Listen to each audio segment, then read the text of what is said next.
ശാസ്ത്രീയ ഋഗ്വേദ പഠനം ക്ലാസ് 150. നമ്മൾ മണ്ഡലം 1 അധ്യായം 8 അനുഭാഗം 17 120 സൂക്തമാണ് നോക്കുന്നത്. ഇതിലെ ദേവതകളും അശ്വനികളാണ്. അശ്വനികൾ എന്ന് പറഞ്ഞാൽ ബലങ്ങളാണ്. ബലം എപ്പോഴും രണ്ടായിട്ടാണ്, രണ്ട് കോമ്പോണൻ്റ് ഉണ്ട്. ഒരു ബലത്തെ എൻജിനീയറിങ്ങിൽ അനലൈസ് ചെയ്യുന്നത് രണ്ട് തരത്തിലാണ്: ഹൊറിസോണ്ടൽ കോമ്പോണൻറ്റ്, വെർട്ടിക്കൽ കോമ്പോണൻറ്റ്. ഒരു ബലം പ്രയോഗിച്ചു കഴിഞ്ഞാൽ ബലത്തിനൊരു ഡയറക്ഷൻ ഉണ്ട്. ആ ഡയറക്ഷൻ അനുസരിച്ചാണ് അത് മൂവ് ചെയ്യുക. മൂവ് ചെയ്യുന്നത് രണ്ട് തരത്തിലാണ് ഒരു വസ്തു മൂവ് ചെയ്യുക. സയൻസിലൊട്ടി എടുക്കുമ്പോൾ ഒന്ന് ഹൊറിസോണ്ടലായിട്ട് അല്ലെങ്കിൽ വെർട്ടിക്കലായിട്ട്. അപ്പം ചെരിഞ്ഞു പോവുകയാണെങ്കിലും അതിനെന്തുണ്ട്? ഒരു ഹൊറിസോണ്ടൽ കോമ്പോണൻ്റ് ഉണ്ട്, ഒരു വെർട്ടിക്കൽ കോമ്പോണൻ്റ് ഉണ്ട്. അതുകൊണ്ടാണ് ഒരു ട്രയാങ്കുലർ ലോ വെച്ചിട്ടാണ് ബലത്തെ റെപ്രസെൻ്റ് ചെയ്യുക. ഒരു ബലത്തെ രണ്ടായിട്ട് തിരിക്കാം: ഹൊറിസോണ്ടൽ കോമ്പോണൻറ്റ്, വെർട്ടിക്കൽ കോമ്പോണൻറ്റ്. അതുകൊണ്ടാണ് അശ്വനി കുമാരന്മാർ രണ്ട് പേരാണ്. ഇതിൻ്റെ അടിസ്ഥാനത്തിൽ നമുക്ക് ഒന്നാമത്തെ മന്ത്രത്തിൽ എന്താണ് പറയുന്നതെന്ന് നോക്കാം. ഋഗ്വേദം മണ്ഡലം 1 സൂക്തം 120-1. ഋഷി കക്ഷീവാൻ, ദേവത അശ്വിനികൾ, ഛന്ദസ് ഗായത്രി, ഉഷ്ണിക അനുഷ്ടുപ്പ്. രാധോത്രാശ്വിനാവാം കോ വാം ജോഷ ഉഭയോ കഥാ വിധാത്വപ്രചേതസാം. അശ്വിനികളോട് ചോദിക്കുകയാണ്, നിങ്ങൾ ഏത് സ്തുതിയാണ് ആഗ്രഹിക്കുന്നത്? നിങ്ങളെ ആർക്ക് പ്രസന്നരാക്കാൻ കഴിയും?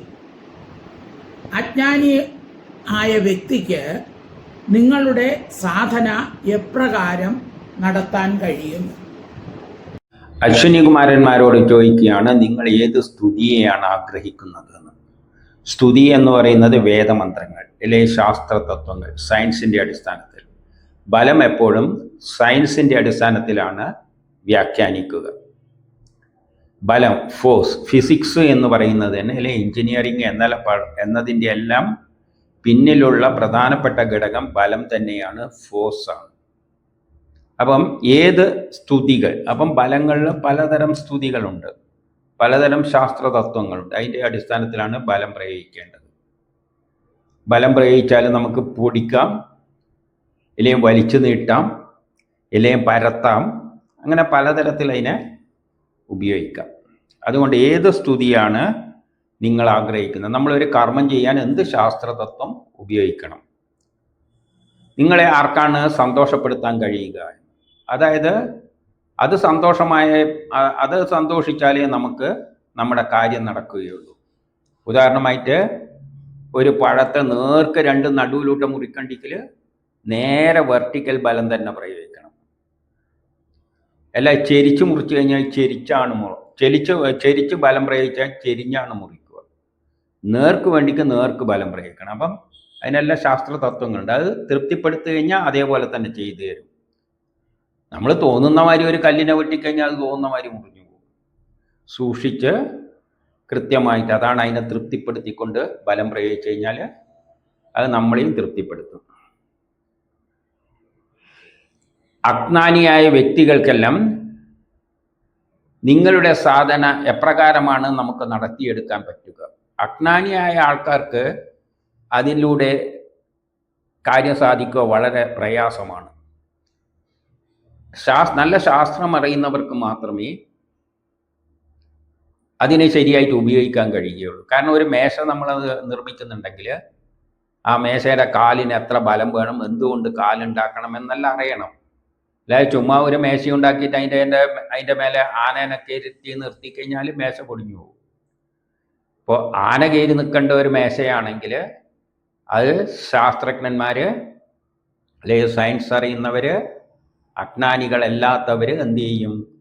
ആ ആനേൻ്റെ വെയിറ്റ് എത്രയാണെന്നെല്ലാം നോക്കി അതിനനുസരിച്ചിട്ടുള്ള കാലുകളെല്ലാം ഉണ്ടാക്കി വെക്കും.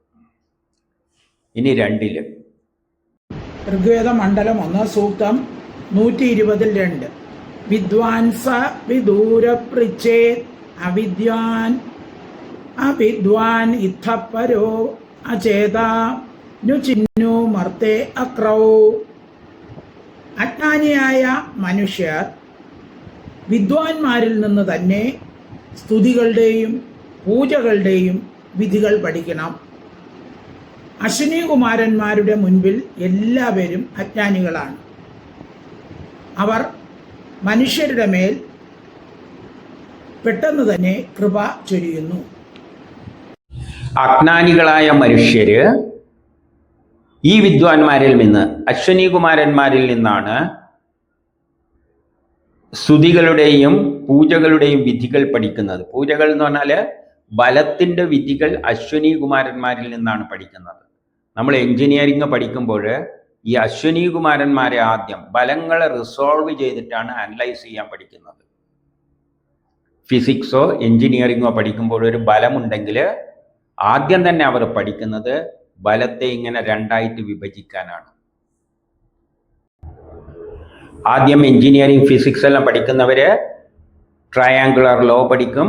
ബലത്തെപ്പറ്റി പഠിക്കുമ്പോൾ ട്രയാങ്കുലർ ലോ പഠിക്കും. പല ഫോഴ്സുകളെ ഒന്നാക്കി resultant of all the forces കണ്ടുപിടിക്കാൻ പഠിക്കും. Resolution of all the forces അങ്ങനെയെല്ലാം പഠിച്ചിട്ടാണ് പിന്നെ ബലങ്ങളെ ഉപയോഗിക്കാൻ പഠിക്കുന്നത്. അപ്പോൾ അശ്വിനി കുമാരന്മാരിൽ നിന്നാണ് മനുഷ്യര് ബലങ്ങളും അത് പ്രയോഗിക്കേണ്ട വിധിയെല്ലാം പഠിക്കുന്നത്.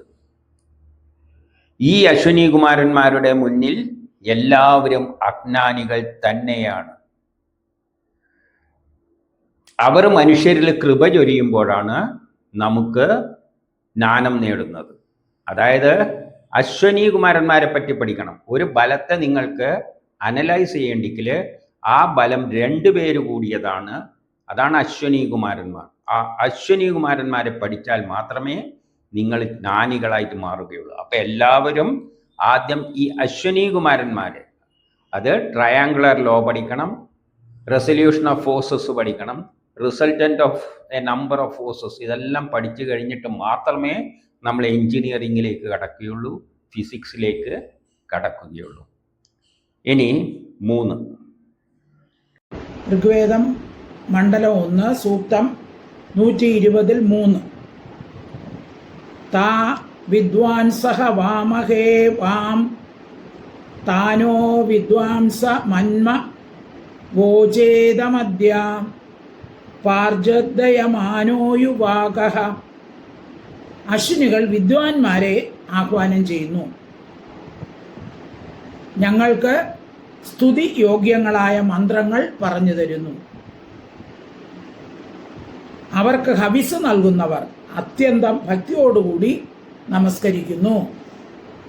അശ്വിനി കുമാരന്മാരോട് പറയുകയാണ്, നിങ്ങൾ വിദ്വാൻമാരെ ആഹ്വാനം ചെയ്യുന്നു.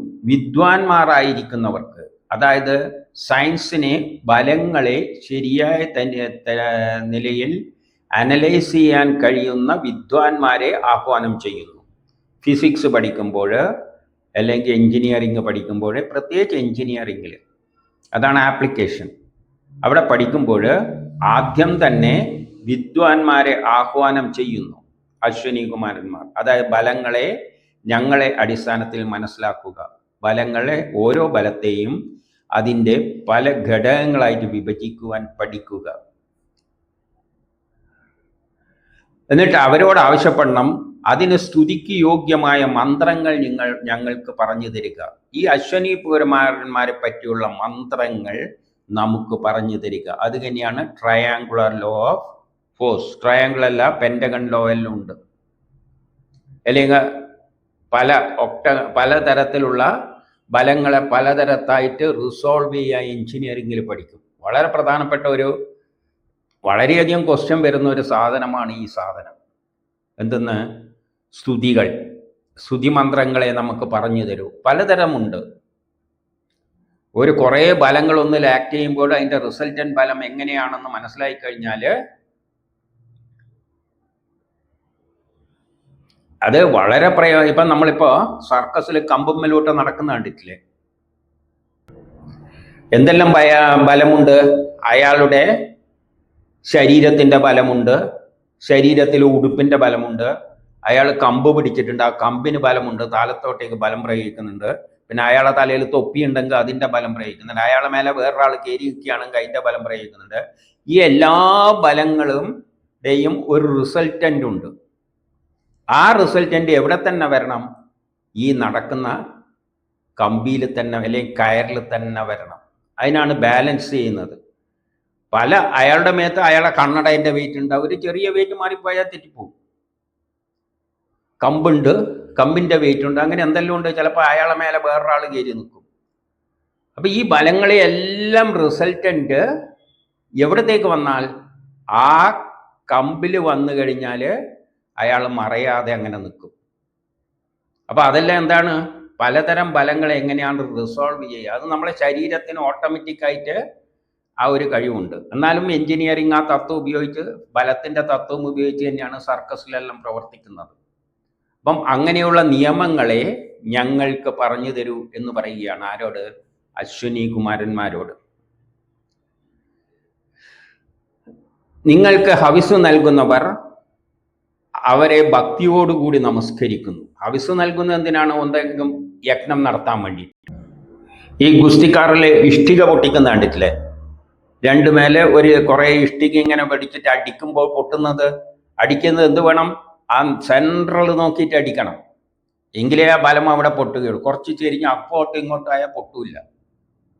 അപ്പം അതെല്ലാം ബലങ്ങളുടെ നിയമങ്ങൾ ഉപയോഗിച്ച് കഴിഞ്ഞാൽ ആ സെൻട്രൽ അടിച്ചാൽ അത് ഉടനെ പൊട്ടും. നമ്മൾ മരത്തിൻ്റെ ഒരു മുട്ടിയുണ്ട്, ആ ശാഖയെല്ലാം വരുന്ന സ്ഥലത്തുള്ള ആ ഒരു ജംഗ്ഷൻ ഉണ്ടല്ലോ, അതിനെ നമ്മൾ മഴുകൊണ്ട് വെട്ടാൻ ശ്രമിച്ചു കഴിഞ്ഞാൽ നമ്മളൊന്ന് ആ നാക്കിന് വെട്ടിക്കഴിഞ്ഞാൽ അതിങ്ങനെ ഇളകി വരും. അപ്പം ബലങ്ങളുടെ ലോ പഠിച്ചിരിക്കണം. അപ്പോൾ നമ്മൾ ഹവിസ് നൽകുന്നത്, ഇപ്പോൾ ഒരു ഇരുമ്പ് നൽകിയാണ്, ഹവിസ് നൽകുക എന്നാണ് ഇരുമ്പ് തരികയാണ്, എന്തായിട്ട് കൊടുവാളാക്കി മാറ്റാൻ. എന്ത് വേണം? ശരിയായ നിലയിൽ അടിച്ചാലേ അത് പരന്ന് കൊടുവാളാവുകയുള്ളൂ. ഇനി 5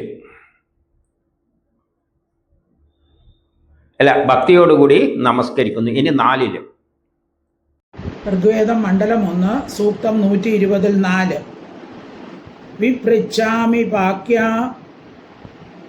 ന ദേവാൻ വഷത്കൃതസ്യ അത്ഭുതസ്യ ദസ്രാ പാദം ച സഹസ്യസോ യുവം ച രഭ്യസോ ന.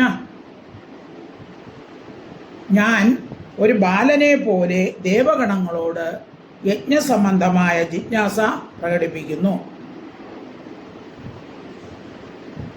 അതിശക്തനിൽ നിന്നും ഭയങ്കര വ്യക്തിയിൽ നിന്നും അശ്വിനികുമാരന്മാർ ഞങ്ങളെ രക്ഷിക്കുന്നു. ഇവിടെ അശ്വിനികളോട് പറയുകയാണ്, ഞാനൊരു ബാലനെ പോലെ, ബാലൻ എന്ന് പറഞ്ഞാൽ വിദ്യ അഭ്യസിക്കുന്നവരെ പോലെ ദേവതകളോട് യജ്ഞസംബന്ധമായ കാര്യങ്ങളെല്ലാം ജിജ്ഞാസയോടെ ചോദിക്കുകയാണ്. കാരണം ബാലനെ പോലെ നമ്മൾ ഈ ബലങ്ങൾ പ്രയോഗിക്കുന്നതിൽ നല്ല തന്ത്രം പ്രയോഗിക്കണം, നല്ലവണ്ണം മനസ്സിലാക്കണം. ഒരു ബലം പ്രയോഗിക്കുമ്പോൾ വെറുതെ കൊണ്ടുപോയിട്ട് എന്തെങ്കിലും ബലം പ്രയോഗിച്ചു കഴിഞ്ഞാൽ നമ്മൾ കാര്യം ഉദ്ദേശിക്കുന്ന തരത്തിൽ നടക്കില്ല. അപ്പം അതിൻ്റെ അടിക്കേണ്ട അടുത്ത് അടിച്ചു കഴിഞ്ഞാൽ, ഇപ്പോൾ ഒരു കല്ല് പൊട്ടിക്കാനാണെങ്കിലും എങ്ങനെ അടിക്കണം എന്നുള്ളതിനൊരു പ്രത്യേകതയുണ്ട്. അത്തരത്തിൽ അടിച്ചാൽ അത് പൊട്ടുകയുള്ളൂ. അപ്പോൾ അതെല്ലാം ഒരു ബാലനെ പോലെ നമ്മൾ ഇതെല്ലാം ബലത്തിൻ്റെ പ്രയോഗത്തെ പറ്റി പഠിക്കണം, ദേവന്മാരിൽ നിന്ന് പഠിക്കണം. അങ്ങനെയാണ് അതിശക്തനിൽ നിന്നും ഭയങ്കര വ്യക്തികളിൽ നിന്നും അത് നമ്മളെ രക്ഷിക്കേണ്ടത്. അങ്ങനെ ബലത്തെ ശരിക്കും ഉപയോഗിക്കാൻ പഠിച്ചു കഴിഞ്ഞാൽ എത്ര ബലവാന്മാരായാലും എത്ര ശക്തിയുള്ളവരായാലും നമുക്ക് അവരെ ഈസി ആയിട്ട് തോൽപ്പിക്കാൻ പറ്റും. ഉദാഹരണമായിട്ട് ആയുധം, വാള് കൊണ്ട് യുദ്ധം ചെയ്യുന്നവർ ആദ്യം എന്താ ചെയ്യുന്നത്? ആ വാൾ എങ്ങനെയെല്ലാം എന്തെല്ലാം ആംഗിളുകളിൽ പ്രയോഗിക്കണം എന്നെല്ലാണ് പഠിക്കുന്നത്. അല്ലാതെ ഒന്നും പഠിക്കാതെ ഒരു വാളും കൊണ്ടുപോയിട്ട് ഒരാളെ വെട്ടാൻ നോക്കിക്കഴിഞ്ഞാൽ അയാളാണെന്ന് മാറിക്കളയും. അപ്പം അവിടെയെല്ലാം ബലങ്ങളുടെ പ്രയോഗങ്ങളാണ്. അപ്പം എത്ര ശക്തനായാലും നമ്മളതിനെ പഠിച്ചു കഴിഞ്ഞാൽ ഈ അശ്വിനി കുമാരന്മാരെ പറ്റി, ബലങ്ങളെപ്പറ്റി ശരിക്ക് പഠിച്ചു കഴിഞ്ഞാൽ നമുക്ക് ഏത് ഭയങ്കര വ്യക്തികളിൽ നിന്നും നമുക്ക് രക്ഷപ്പെടാൻ പറ്റും. അപ്പം പ്രയോഗിക്കേണ്ട രീതികൾ, അതാണ് ഫിസിക്സ്, അതാണ് എഞ്ചിനീയറിങ്, അതാണ് കളരിപ്പയറ്റ്, ഇവിടെയെല്ലാം സർക്കസ്, ഇതിലെല്ലാം തന്നെ ബലങ്ങളുടെ തന്ത്രങ്ങൾ മനസ്സിലാക്കിയിട്ടാണ് അവർ പ്രയോഗിക്കുന്നത്. ഇനി 5 ഋഗ്വേദം മണ്ഡലം 1 സൂക്തം 120-5. പ്രയാ ഘോഷേ ഭൃഗവാണേ ന ശോഭേയയാ വാചാ യജതി പജ്രിയോ വാം പ്രൈഷയുർന വിദ്വാൻ. അശ്വിനികളുടെ സ്തുതിരൂപവാണി ഭൃഗുവിന് സമം ആചരിച്ച ഘോഷയുടെ പുത്രനിൽ സുശോഭിതമായി. അതുവഴി പ്രജവംശി അവരെ സ്തുതിക്കുന്നു.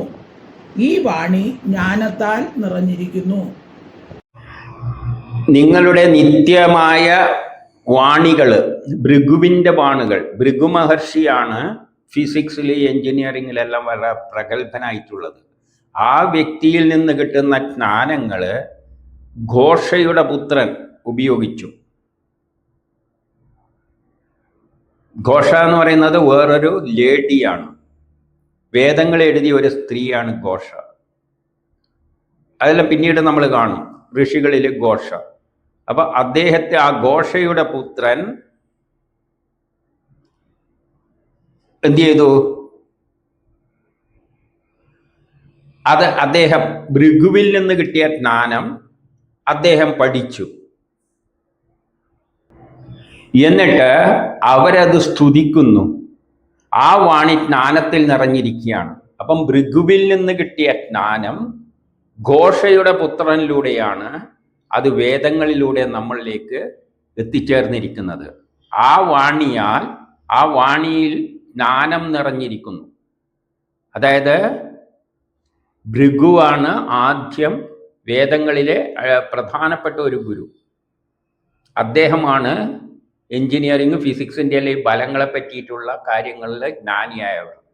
അദ്ദേഹത്തിൽ നിന്നാണ് ഘോഷയുടെ പുത്രൻ ഇതെല്ലാം മനസ്സിലാക്കിയിട്ട് വേദങ്ങളിൽ കുറിച്ച് വെച്ചിരിക്കുന്നത്. അതുകൊണ്ട് അവരുടെ വാണികളെല്ലാം ശ്രേഷ്ഠമാണ്. അവർ എഴുതി തന്നിരിക്കുന്ന തത്വങ്ങളെല്ലാം വളരെ ജ്ഞാനം നിറഞ്ഞതാണ്. ഇനി 6. ഋഗ്വേദം മണ്ഡലം 1 സൂക്തം 120-6. ക്ഷുദം ഗായത്രം തകവാനസ്യ അഹചിത് ഹി രിരേഭാശ്വിനാവാം ആക്ഷീഷു പസ്പദീദൻ. അശ്വിനികളോട് അപേക്ഷിക്കുകയാണ്, എൻ്റെ ശ്രുതികളെ ശ്രവിക്കുവിൻ, ഞാൻ നിങ്ങളെ സ്തുതിക്കുന്നു. നിങ്ങൾ അന്ധന്മാർക്ക് നേത്രങ്ങൾ ദാനം ചെയ്യുന്നു. എൻ്റെ ആഗ്രഹവും സഫലമാക്കി തീർക്കണമേ. എന്നിട്ട് ഇതെഴുതിയ കക്ഷീവാൻ എന്ന ഋഷി പറയുകയാണ്, അശ്വിനികളെ, എൻ്റെ സ്തുതികൾ നിങ്ങൾ കേൾക്കണേ. അതായത് ആ ബലങ്ങളോട് പറയുകയാണ്. ഞാനും, അപ്പം കക്ഷീവാനും ഈ ഫിസിക്സ് എല്ലാം കൈകാര്യം ചെയ്ത വ്യക്തിയാണ്, ബലങ്ങളെപ്പറ്റി നല്ല പഠിച്ചവരാണ്. ഈ ജ്ഞാനം നിങ്ങൾ കേൾക്കണേ എന്ന് പറഞ്ഞാൽ ഈ ജ്ഞാനം ഉപയോഗിച്ച് നമുക്ക് യജ്ഞങ്ങൾ ചെയ്യാം, അപ്പം കാര്യങ്ങൾ സാധിക്കും.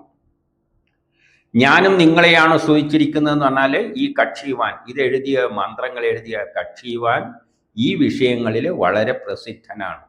അതുകൊണ്ട് അദ്ദേഹത്തിൻ്റെ വേദവരികളിലെല്ലാം അശ്വനി കുമാരന്മാരെ പറ്റിയെല്ലാം വളരെ, ഇപ്പോഴും അദ്ദേഹം അത് തന്നെയാണ് ഇവിടെ സ്തുതിച്ചുകൊണ്ട് എഴുതുന്നത്. നിങ്ങൾ അന്ധന്മാർക്ക് നേത്രങ്ങളെ ദാനം ചെയ്തു, കണ്ണില്ലാത്തവന് നേത്രം ദാനം ചെയ്തു. കണ്ണില്ലാത്തവന് നേത്രം ദാനം ചെയ്യുക എന്നെല്ലാം പറയുമ്പോൾ ഈ ബലങ്ങളെ തന്നെ എഞ്ചിനീയറിങ്ങിലും വെളിച്ചത്തെയും ലെൻസിലൂടെയെല്ലാം ഇത്തരത്തിൽ ബലങ്ങളായിട്ട് തന്നെയാണ് വരച്ച് ലെൻസിൽ ഫോക്കസ് ചെയ്യുന്ന ഇതെല്ലാം ഉണ്ടല്ലോ. ലാബിൽ തന്നെ പരിശീലനം എല്ലാം നടത്തുന്നുണ്ട്. BSc എല്ലാം പഠിക്കുമ്പോൾ ലാബിൽ മുട്ടുസൂചിയെല്ലാം വെച്ചിട്ട് ലൈറ്റ് അടിച്ചിട്ട് അത് എവിടെ ഫോക്കസ് ചെയ്യുന്നെല്ലാം പഠിക്കുന്നു. ഇതെല്ലാം ഈ ബലങ്ങൾ ഒരു തരത്തിലുള്ള അനലൈസാണ്. എല്ലാം വേറൊരു തരത്തിലും ഇനി എടുക്കാം. അശ്വനി കുമാരന്മാരാണ് മനുഷ്യർക്ക് കാഴ്ചശക്തിയല്ല. ഗ്രഹങ്ങളുടെ സൂര്യൻ്റെ ബലങ്ങളാണ്, സൂര്യനാണ്ട് ബലങ്ങളെയാണ് അശ്വനി കുമാരന്മാർ എന്ന് പറയുന്നത്. അപ്പം സൂര്യൻ്റെ ബലങ്ങൾ ആണ് നമുക്ക് കാഴ്ചശക്തിയെല്ലാം നൽകുന്നത്. ആ അർത്ഥത്തിലും എടുക്കാം.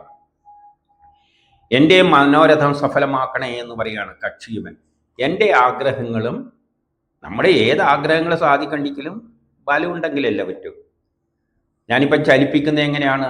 ബലങ്ങൾ ഉപയോഗിച്ചിട്ടാണ് മസിലുകൾ ചുണ്ടെല്ലാം ചലിപ്പിക്കുന്നത്. നാം അറിയാതെ തന്നെ അത് ഓട്ടോമാറ്റിക്കായിട്ട് അവിടെ വരുന്നുണ്ട്.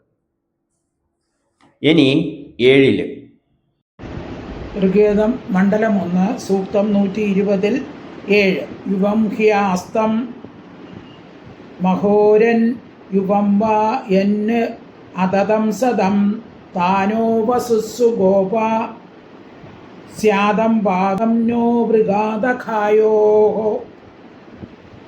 അശ്വിനികൾ വിസ്തൃതമായ ധനം നൽകുന്നു, ഞങ്ങളെ രക്ഷിക്കുകയും പാപകർമ്മികളായ മോഷ്ടാക്കളിൽ നിന്ന് മോചിപ്പിക്കുകയും ചെയ്യുന്നു.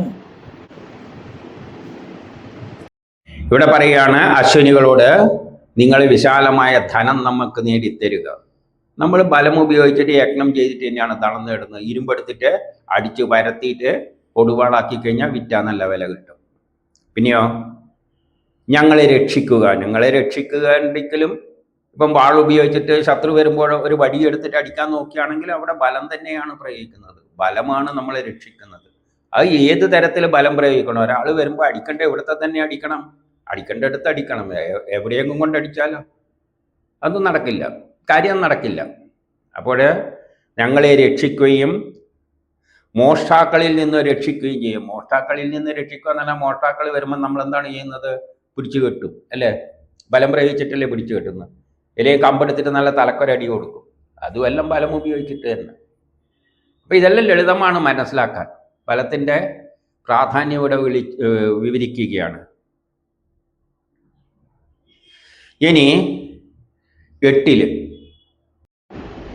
ഋഗ്വേദം മണ്ഡലം 1 സൂക്തം 120 8 മാ കസ്മൈ ധാതം അഭ്യമിത്രിണേ നോ മാ കുത്ര നോ ഗൃഹേഭ്യോ ധേനവോഗു സ്തനാഭുജോ അശിഷ്വീ. അശ്വിനികൾ ഞങ്ങളെ ശത്രുക്കളാൽ പരാജിതരാക്കരുതേ. പാല് തരുന്ന ഞങ്ങളുടെ ഗോക്കൾ കിടാവിൽ നിന്ന് അകന്ന് പോകാതിരിക്കുകയും മറ്റു സ്ഥാനത്തെ പ്രാപിക്കാതിരിക്കുകയും ചെയ്യണം. 8 പറയുന്നത് ഞങ്ങളെ ശത്രുക്കളിലൂടെ ശത്രുക്കൾക്ക് നമ്മളെ പരാജയപ്പെടുത്താൻ പറ്റരുത് എന്ന്. ശത്രുക്കൾക്ക് പരാജയപ്പെടുത്തേണ്ടെങ്കിൽ നമ്മൾ നല്ല ആയുധകലയെല്ലാം പഠിച്ച വ്യക്തികളാണെങ്കിൽ നമുക്ക് അവരെ നേരിട്ടിട്ട് രക്ഷപ്പെടാം. പിന്നെയോ നമുക്ക് പാല് തരുന്ന പശുക്കളുടെ കുട്ടികളൊന്നും അല്ലെങ്കിൽ ഗോക്കൾ കിടാങ്ങൾ ഒന്നും എവിടെയെങ്കിലും സ്ഥലം മാറിപ്പോയിട്ട് തിരിച്ചു വരാതിരിക്കരുതേ. തിരിച്ച് നമ്മുടെ സ്ഥലത്തേക്ക് തന്നെ വരണേ. നമ്മൾ കണ്ടിട്ടില്ലേ, പശുക്കളെല്ലാം വിട്ട് കഴിഞ്ഞാൽ അതങ്ങനെ മേയാൻ നടക്കും. എന്നിട്ട് വൈകുന്നേരം തിരിച്ച് നമ്മളെ വീട്ടിലേക്ക് തന്നെ വരും. അതിനാരാ ഈ വഴിയെല്ലാം പറഞ്ഞു കൊടുക്കുന്നത്? അത് ഗ്രഹങ്ങളാണ്. അത് വേറെ ഇടത്തും പറഞ്ഞിട്ടുണ്ട്. മനുഷ്യരെ രാവിലെ സൂര്യൻ വന്ന് ഉണർത്തി എണീച്ചിട്ട് എല്ലാവരും അവരുടെ കർമ്മങ്ങളിലേക്ക് പക്ഷികളെയെല്ലാം അതാത് സ്ഥലത്തേക്ക് പല സ്ഥലത്തേക്ക് കൊണ്ടാക്കുന്നു. വൈകുന്നേരം അവനെല്ലാം തിരിച്ചിട്ട് വീട്ടിലേക്ക് കൊണ്ടുവരുന്നതിനെല്ലാം ഗ്രഹങ്ങൾ നമ്മളെ സ്വാധീനിക്കുന്നുണ്ട്. ആ ഗ്രഹങ്ങളുടെ ബലം ആകർഷണ ബലത്തിലൂടെയാണ്. അത് തന്നെയാണ് അശ്വിനി കുമാരന്മാർ. ഇനി 9 ഋഗ്വേദ മണ്ഡലം 1 സൂക്തം 120 9 ദുഹീയൻ മിത്രധിയതെ സ്ഥിതയേ യുവാക രായേ ച നോമിമീദം വാജവത്യൈ വിഷേ ച നോമിമീദം ധേനുമത്യൈ. അശ്വിനികളുടെ ഉപാസകന്മാർ മിത്രങ്ങളുടെ പ്രയോജനത്തിന് വേണ്ടി യാചിക്കുന്നു. നിങ്ങൾ ഞങ്ങളെ ബലത്താലും ധനത്താലും യുക്തരാക്കുവിൻ, അന്നത്തിൻ്റെയും ഗോക്കളുടെയും പ്രാപ്തിക്ക് വേണ്ടി സമർത്ഥരാക്കുവിൻ എന്ന് അശ്വിനി കുമാരന്മാരോട് അപേക്ഷിക്കുന്നു. അശ്വിനികളോട് പറയാണ്, നിങ്ങളുടെ ഉപാസകന്മാർ മിത്രങ്ങളുടെ പ്രയോജനത്തിന് വേണ്ടി ഞങ്ങളോട് യാചിക്കണേ. അതായത് എല്ലാവരും നമ്മളോട് സഹവർത്തിത്വത്തോടു കൂടി പ്രവർത്തിക്കുന്നതെല്ലാം ആ ഗ്രഹങ്ങളെ സ്വാധീനമുണ്ട് എന്ന് പറയുന്നതായിട്ട് ഇവിടെ കാണണം. പിന്നെയോ നിങ്ങൾ ഞങ്ങളെ ബലത്താലും ധനത്താലും ധനമുള്ളവരുമാക്കി തീർക്കണേ. നിങ്ങൾ നമുക്ക് ബലവും തരണം, ധനവും തരണം. ബലം എന്ന് പറയുന്നത് ഫോഴ്സ് എന്ന് തന്നെയാണ്.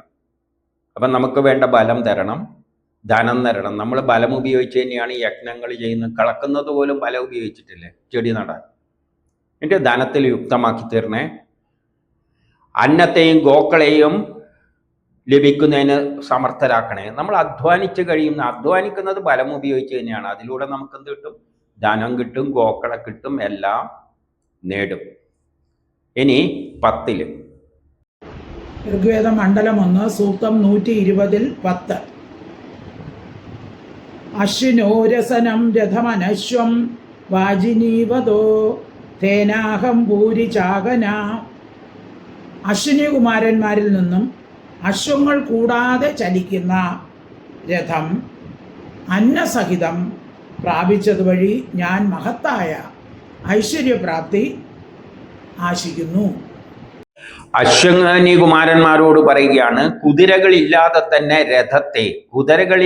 രഥത്തെ നമുക്ക് നേടുവാൻ അങ്ങ് സഹായിച്ചു. അതിലൂടെ മഹത്തായ ഐശ്വര്യവും അന്നവുമെല്ലാം നമ്മൾ പ്രാപിച്ചിട്ടുണ്ട്. കുതിരകളില്ലാതെ രഥങ്ങൾ ഏതാണ്? ഇന്നത്തെ രഥങ്ങൾ എന്ന് പറഞ്ഞാൽ സൈക്കിൾ ആയിരുന്നു, കാളവണ്ടിയായിരുന്നു, പിന്നെ ആ കുതിര വണ്ടിയെല്ലാം ഉണ്ട്. ആ കുതിരകളെല്ലാം മാറ്റിയിട്ട് ഇന്ന് എന്താണ് ഉപയോഗിക്കുന്നത്? സൈക്കിളുണ്ട്, കാളവണ്ടിയെല്ലാം ഉണ്ട്. എന്നാലും അതിനെല്ലാം ഇന്ന് റീപ്ലേസ് ചെയ്തിരിക്കുക. ഏതുകൊണ്ട്? യന്ത്രങ്ങളിലൂടെ. എഞ്ചിൻ, കാറിൻ്റെ എഞ്ചിന്, ട്രെയിന്, ഇതെല്ലാം എന്തിലൂടെയാണ് നടക്കുന്നത്? ബലം തന്നെയാണ്. പണ്ട് കുതിരയുടെ ബലം ഉപയോഗിച്ചിരുന്നുവെങ്കിൽ ഇന്ന് നമ്മൾ എഞ്ചിനുകളെല്ലാം ഉപയോഗിച്ചിട്ട് ബലങ്ങൾ ഉണ്ടാക്കിയിട്ടാണ് നമ്മുടെ രഥങ്ങളെല്ലാം ചലിക്കുന്നത്. അതോടുകൂടി നമ്മൾ എന്തായിത്തീർന്ന്? ഐശ്വര്യവാന്മാരായിത്തീർന്നു. പണ്ട് കുതിരയും കാളയെല്ലാം വേണമായിരുന്നു. ഇപ്പം അതിനെ റീപ്ലേസ് ചെയ്തിട്ട് നമ്മൾ പുതിയ യന്ത്രങ്ങളെല്ലാം ഉപയോഗിച്ചിട്ട് ബലം റെഡ്യൂസ് ചെയ്തിട്ട് നമ്മൾ ധനമെല്ലാം നേടിക്കൊണ്ടിരിക്കുകയാണ്. ഇനി 11 ഋഗ്വേദ മണ്ഡലം 1 സൂക്തം 120-11. അയം സമഹമാം തനുഹ്യാദേ ജനാമനു സോമപേയം സുഖോരഥഃ. രഥത്തോട് അപേക്ഷിക്കുന്നു, എന്നെ വളർത്തു. ഈ സുഖകാരിയായ രഥം സോപമാനം ചെയ്യാൻ യോഗ്യമായ സ്ഥലങ്ങളിലെത്തി മനുഷ്യരെ പ്രാപിക്കുന്നു. ധനയുക്തമായ രഥത്തോട് പറയുകയാണ്, ധനം നേടിത്തരുന്ന രഥം. ഏത് രഥം? കുതിരകളില്ലാത്ത രഥം. അതായത് കാറും ബൈക്കും ലോറിയും എല്ലാം തന്നെ, ട്രെയിനും എല്ലാം തന്നെ. അതെന്ത് ചെയ്യുന്നു? സോമം പാനം ചെയ്യുവാനായി മനുഷ്യരെ പ്രാപിക്കുന്നു. സോമം പാനം ചെയ്യുക. ആ രഥത്തിന് എന്ത് വേണം? സോമം തിന്നണം. പശുക്കൾക്കാണ് പുല്ല് വേണം. കാറിനെല്ലാണെങ്കിൽ പെട്രോളും ഡീസലും എല്ലാം വേണം. അപ്പം അത് നേടുവാനായിട്ട് യോഗ്യമായ സ്ഥലങ്ങളിൽ എത്തി മനുഷ്യരെ പ്രാപിക്കുന്നു. അതായത് കാറും ലോറിയെല്ലാം അതിൻ്റെ സോമം പാനം ചെയ്യുക. അതിനും ഭക്ഷണം വേണ്ട, പുല്ല് തിന്നണ്ടേ. പുല്ലിന് പകരം എന്താണ് വേണ്ടത്? പെട്രോളും ഡീസലും എല്ലാം വേണം. അതിനെന്ത് ചെയ്യുന്നത്? സോമം പാനം ചെയ്യുവാനായിട്ട് യോഗ്യമായ സ്ഥലങ്ങളിൽ, പെട്രോൾ അടിക്കുന്ന അല്ലെ ഡീസൽ അടിക്കുന്ന സ്ഥലങ്ങളിൽ എത്തി മനുഷ്യരെ പ്രാപിക്കുന്നു. അവിടെയുള്ള മനുഷ്യരെ സമീപിക്കുന്നു. അപ്പോൾ പെട്രോൾ പമ്പിൽ പോയി കഴിഞ്ഞാൽ ആ രഥങ്ങൾക്ക് പെട്രോളും ഡീസലും എല്ലാം വേണ്ടത് അടിച്ചു കൊടുക്കും. അപ്പം ആ രഥങ്ങളും ധനം നേടിത്തരുന്ന രഥങ്ങൾ, കുതിരകളില്ലാത്ത രഥങ്ങൾ. അപ്പോൾ എന്താണ്? കാറും ലോറി എല്ലാം തന്നെ. അതെന്ത് ചെയ്യുന്നു? അതിൻ്റെ സോമം പാനം ചെയ്യാൻ. അതിന് സോമം എന്താണ്? പെട്രോളാണ്, ഡീസലാണ്. അത് ലഭിക്കുവാൻ വേണ്ടിയിട്ട് യോഗ്യമായ സ്ഥലങ്ങളിൽ, അതിന് എവിടെ പോയാൽ കിട്ടും? അത് പെട്രോൾ പമ്പ് തന്നെയാണ്. അവിടെ പോയാൽ അവിടെയുള്ള മനുഷ്യരെ പ്രാപിക്കുന്നു. ഇനി 12 ഋഗ്വേദം മണ്ഡലം 1 സൂക്തം 120-12. അധ സ്വപ്നസ്യ നിർവിത് അഭുഞ്ചതശ്ച രേവത ഉപാത ബശ്രി നശ്യതഃ. പ്രഭാതകാലത്തെ സ്വപ്നവും സമ്പത്തിനെ ഉപഭോഗം ചെയ്യാത്ത ധനികനും ഉപേക്ഷാപാത്രമാണ്. ഇത് രണ്ടും അതിവേഗം നശിക്കുന്നു. പ്രഭാതകാലത്തെ സ്വപ്നവും സമ്പത്തിനെ ഉപഭോഗം ചെയ്യാത്ത ധനവും. പ്രഭാതകാലത്തെ സ്വപ്നം അത് ഫലിക്കുന്നാണ് വെച്ചിരിക്കുന്നത്. അതും സമ്പത്തിനെ ഉപയോഗിക്കാത്ത ധനവും. ബാങ്കിൽ കുറേ പണം കെട്ടിയിട്ടിട്ടുണ്ട്, പക്ഷേ ഉപയോഗിക്കില്ല. അതും രണ്ടും അതിവേഗം നശിക്കുന്നു. അതായത് ഉപയോഗിക്കാത്ത ധനം വളരെ പെട്ടെന്ന് നശിക്കും. എവിടെയെല്ലാം വാരി കൂട്ടി വെച്ചിട്ട് ഉപയോഗിക്കാതെ എങ്ങനെ സംഭരിച്ച് വെച്ച് കഴിഞ്ഞാൽ ആ ധനം പെട്ടെന്ന് നശിക്കും. കാരണം അതിനെ ഉപയോഗിച്ചുകൊണ്ട് മനുഷ്യൻ പുരോഗതി നേടണം. അല്ലാതെ കെട്ടി വെച്ചിട്ട് ബാങ്കിൽ കൊണ്ട് അടക്കി വെച്ച് പൂട്ടും എടുത്തിട്ട് പണം പടന്ന് വെച്ച് ഇരുന്ന് കഴിഞ്ഞാൽ നാശമാണ് സംഭവിക്കുക. നേരെ മറിച്ച് അത് ഉപയോഗിച്ച് അഭിവൃദ്ധി പഠിച്ചു കഴിഞ്ഞാൽ പുരോഗതിയിലേക്ക് പോകാം. അതുപോലെ പ്രഭാതത്തിൽ കാണുന്ന സ്വപ്നത്തിന് അതിന് പ്രാധാന്യമുണ്ട് എന്നാണ് ഈ മന്ത്രത്തിലൂടെയും സ്ഥാപിക്കുന്നത്.